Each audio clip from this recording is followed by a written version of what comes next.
Prepara't per als incendis forestals, en urbanitzacions i cases aïllades. Deixa 2 metres sense vegetació ni restes vegetals al voltant de la façana. Al jardí, deixa 6 metres de distància entre els arbres. A la urbanització ha d'haver-hi una franja perimetral de 25 metres d'amplada, lliure de vegetació seca i amb arbres podats i aclarits. Neteja la teulada, els porxos i els tendals de fulles i branques seques. Evita les tanques i els porxos de bruc sec, xiprer i tuia. Són molt inflamables.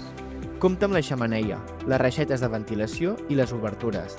Cal protegir-les per evitar que entrin espurnes o brases a casa. Allunya les reserves de llenya de casa. Tingues una mànega de rec flexible i prou llarga per envoltar la casa.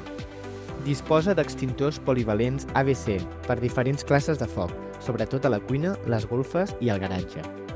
Pots utilitzar barbacoes si són d'obra amb mataguspires, si tenen tancament a 3 parets que arribin al mataguspires i si disposen d'una franja al voltant neta de vegetació.